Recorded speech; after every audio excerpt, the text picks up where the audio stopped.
Hi everyone, apologies for the delay in this evening's transmission of 30 Days and 30 Tips. It's Raylene Bartlett from RTO Doctor for today's quick tip, and it really will be a quick tip this evening, everybody. So tonight what I wanted to talk to you about very quickly was, is that qualification or unit equivalent? So even though training.gov.au may say that it's equivalent, we would always encourage you to double check yourself through mapping back the qualification or the unit of competency and making sure that it genuinely is equivalent. So one of our clients today came up with a perfect example of a qualification that was deemed equivalent by the training package developer and uploaded and endorsed on training.gov.au as equivalent. However, the qualification, when you look into it, is far from equivalent. Now, the reason why this is a major issue for RTOs is because when a qualification is deemed equivalent, if you're regulated by ASQA in particular, the qualification is automatically added to your scope of registration. Now, you may or may not be aware, but when that qualification is added to your scope of registration, there's an expectation that you are ready to deliver and assess that current qualification. And in fact, there are RTOs out there at the moment who have these qualifications on their scope of registration, who are being advised, well, you've got it on scope, where's your training and assessment materials? Why aren't you actually enrolling students in these new qualifications? And they say, well, we've got the transition period. In particular, they have an 18-month transition period because of some leniency that was provided under the AIC training package endorsement period. And ASQA say, well, that's fine, but the reality is it's on your scope of registration and therefore you should be enrolling students in the new qualification. And because it's on your scope of registration, you should actually make sure that you are ready to deliver it.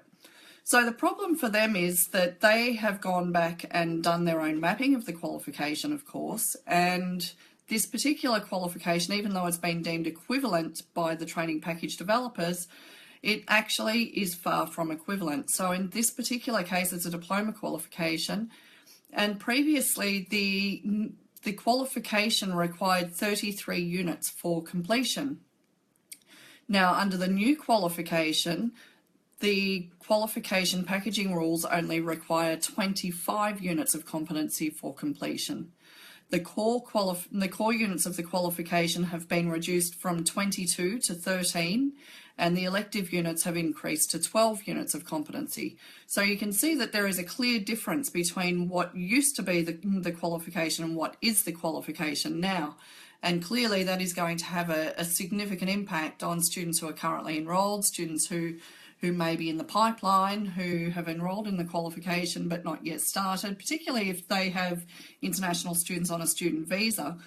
Their student visas may be affected as well because they will have received a visa duration for a course duration that is not going to be anywhere close to equivalent.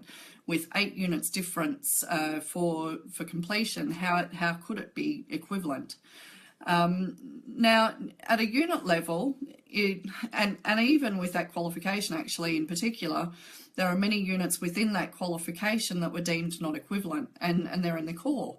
So even though the qualification as a whole has been deemed equivalent, there are certain units of competency in the core units that were also deemed not equivalent. So one questions how the training package developers could have even determined that that qualification was equivalent.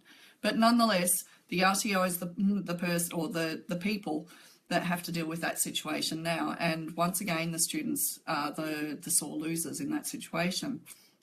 But if we take a step back a couple of years now to the RII training package, many people might remember, particularly if you delivered in this particular industry area, with these particular units, there was a massive update of the training package, which went from the A version or the B version of units of competency to a D version or an E version, and many units of competency were deemed equivalent.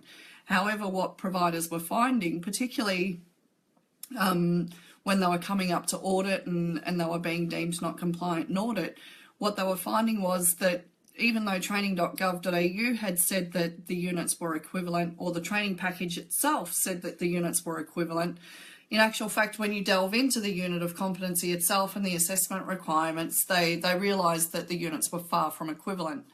So we really encourage you at RTO Doctor to make sure that when you see that something is equivalent and ASQA has updated your scope of registration immediately, you really need to double check and make sure that that qualification or that unit of competency actually is equivalent. Otherwise, you're going to find yourself in some strife. Thank you for listening this evening, and hopefully tomorrow we'll be with you a little bit sooner than we have been this evening. Bye for now.